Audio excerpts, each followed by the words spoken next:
Earlier on in the course, I talked about the difference between calling functions and passing parameters by value and passing parameters by reference. So if you haven't watched that movie, now's probably a good time to go watch it so you'll understand what's going on here, because I'm going to be talking about function parameter modifiers, which allow you to change the way that parameters are passed to and from functions.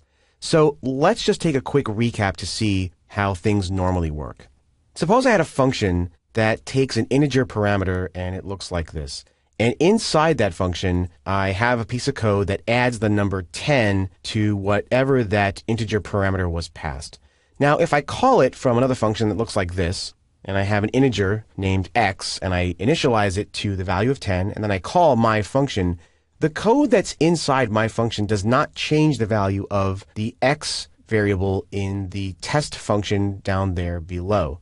However, I can use a keyword in the parameter list for the function called ref. This causes a parameter to be passed by reference instead of having a copy of its value passed in, which is what the normal case is in C#. Now what I would do here is I would declare my function as normal. I have an integer parameter named param1, but I would put the ref keyword in front of the type name, in this case integer. This causes the param1 parameter to be passed by reference. So now here I have my test function, and I've got my integer variable named x. Now when I call the function, I also have to put the ref keyword in front of the parameter that I'm passing to the function. When I do this, param1 is now a reference to the x variable and not a copy of its existing value. This line of code here, param1 plus equals 10, will in fact change the value of x down in the calling function. X will now be equal to 20 when this function returns. And the reason why you need the ref keyword in both places is so that it's really clear what's going on in the code.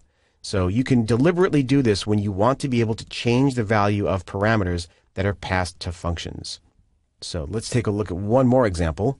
There's the out keyword. Now, normally, functions return values through their return type, but the out keyword allows a return value to be passed back via a parameter.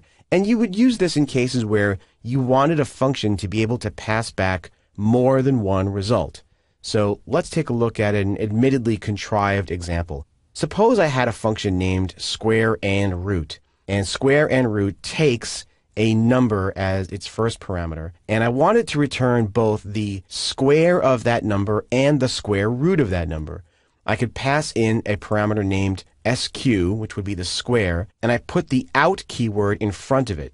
I do the same thing for another parameter named sqrt, and I also put the out keyword in front of that type name for that parameter. Now, inside the body of the function, I would simply assign values to the square and square root results. So for sq, I would simply multiply num by itself, and that's the square of the number. And then for sqrt, I'm using the .NET Framework's math library to calculate the square root of that number.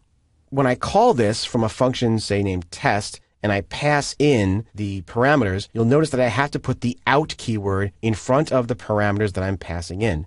So when I call square and root, I pass in the first parameter, which is x. That's the number who I want to have the square and square root of. Now, when this function completes, the square and the root are going to have the values that were calculated by the square and root function. And you notice I don't have to actually initialize those values because those values are going to be calculated for me by the function. So I don't have to assign initial values to them.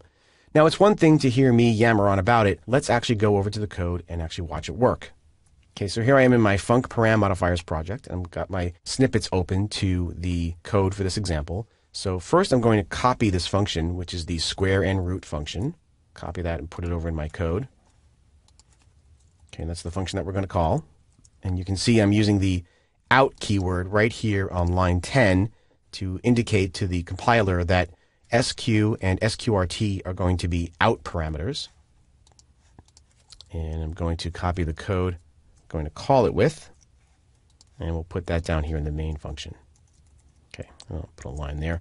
So what we're starting off with here is a number, in this case 9.0, and it's a double, and I've got variables named the square and the root, which are going to hold the results. And I just simply call square and root. And I pass in 9, and I've got my out keyword in front of each one of the parameters that are going to hold the output.